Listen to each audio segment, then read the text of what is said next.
after a few breaths in downward facing dog, we're going to start to shift forward for a plank. Holding your first one for at least a few breaths. Do add a little movement. Wake up the fingers, wake up the toes. Do you need to roll your inner thighs up a touch? Draw the crown of the head forward. Maybe the heels still need the reminder to reach back. And then everything is moving up and back, downward facing dog. Feet maybe a little bit narrower. Take the right leg to the sky with hips square. Allow your left heel to descend. Get that big, juicy stretch in your calf and hamstring. Now, can you keep the leg lifted through this transition, single-legged plank? Once you get into it, take another full breath or two. Holding steady, waking things up. And then drive the right leg to the sky. Your bottom knee can get springier as needed. The lifted leg can get a lot springier. Maybe go as far as flipping your dog. Wild thing. Maybe you're just repeating something you needed more of a few minutes back. And you can even make your way through a side plank. Back to neutral, including something on the knees, knowing what's coming in a breath or two. Aligning from the ground up, feet maybe a teeny bit narrower. Left leg to the sky, right heel reaching toward the earth. Arms strong, breath flowing.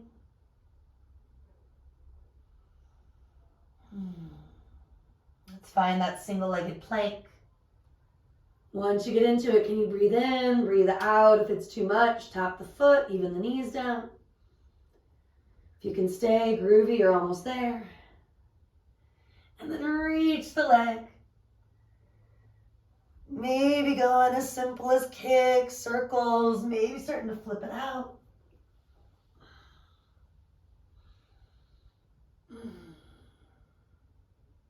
Rooting and rebounding through the bottom hand. Activating the bicep tricep, especially as you move into a side plank if you're going there. And then all the way back to center. Taking it to the knees. Create that tabletop position, high onto fingertips. Inhale, reach right. Threading the needle in the upper body. Exhale, slide the arm. Let's do a couple like that. Inhale, reach. Waking it up. Exhale, slide. This time, inhale, reach. And when you slide, you cruise on down for a few breaths to the ear. Your left hand can assist the twist. It can also relax or bind. Maybe you need to soften the feet, the ankles, reminding your toes, your fingers to do a little less. And waking up the mid, upper back region a little more. Ease on out of it. Take that moment between sides, adjusting as much as you need, maybe high on fingertips. Reaching left, threading the needle. Inhale. You can look left or just keep the neck, the head neutral. And then releasing to that left ear, slide it under you. Maybe you're lifting up, deep breath in. Let it out and slide. One more time if you're with me. Letting the right hand assist you. Or of course backing off. Maybe the arm relaxes, putting a little bit more emphasis on the stretch in the upper back. When we bind, it gets more into the chest, the shoulders. Feeling what you need most. Take another moment for yourself.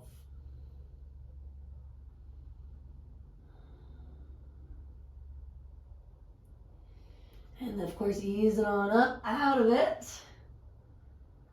And let's actually step to plank from here. Building a strong plank.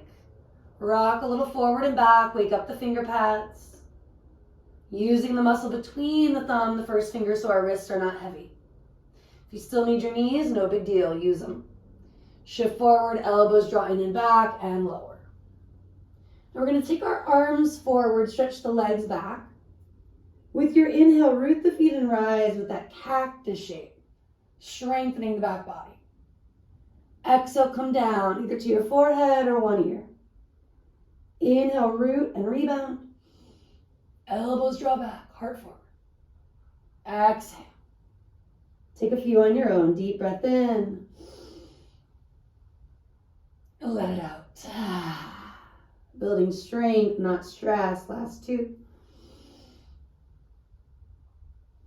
And one.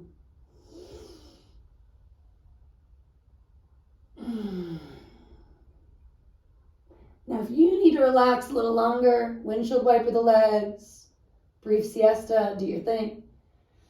If you're ready to push your way back up to a plank, you could always hold there for the extra inhale or two. And then coming together in a down dog, a puppy dog, or a brief child's pose.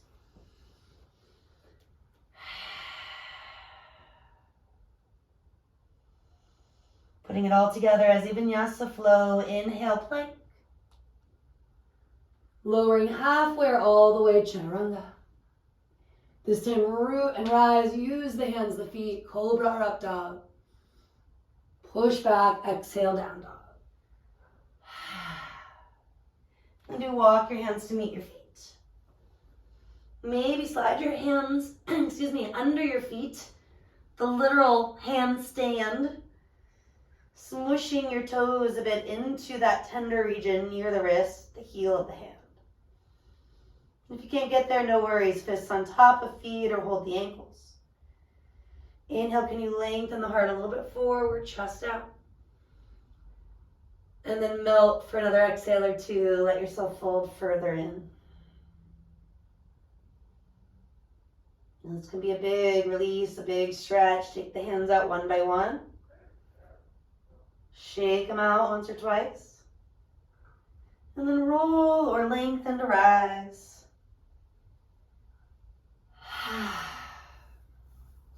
Bring your hands together.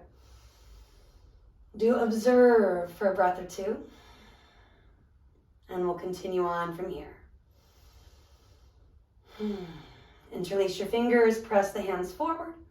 Plug your shoulders back. And then take your arms all the way up from there. Inhaling, bend your elbows, drawing energy to you.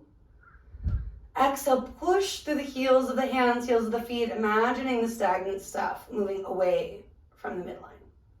Deep breath in. Choose to let something out. Let's do one more. Pinkies back, thumbs forward, and extend. Split the arms. Elbows are never jammed, just making sure our elbows, our knees are soft. Inhale, bending.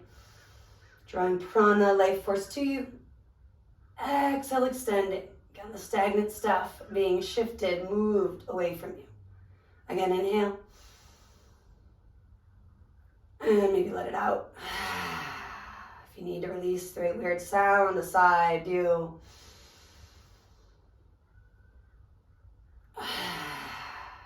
Flip it. Forearms up, fingers down. This one can feel even weirder to bend and extend, but maybe in a good way. Take 2 to 3.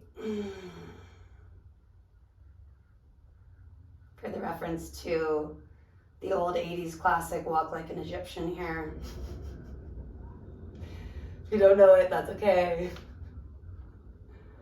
Holding fingers down, forearms up. Lift the heart, maybe the gaze. Take another inhale. And then exhale, arms come down.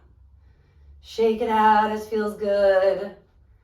If you are a little dizzy, lengthen the inhale for the next few breaths before joining us for neck circles. And then chin can start at the chest before you circle it out. As small as a half rotation, as big as a full rotation. Spend a minute confronting stress, soreness. Creating space where we may need it. And choosing to breathe out the stuff that really is not in our control, but we tend to grip and hold on anyway. Often manifests as physical soreness, tightness. Might also be because you helped someone move or something to that effect. A challenging upper body workout, even yoga, of course, can make us sore in these regions. But whatever it is that needs to be released, continuing on for another breath or two. And then when you're ready, roll the head up. Do loop the shoulders at least once. Peace fingers to your own chin, aligning your head on top of your shoulders. Shoulders over your hips, hips over your knees, and knees over your ankles. You can do a couple of exhales where we flutter the lips out, horse style breath if it feels right. Or any style of exhale that does.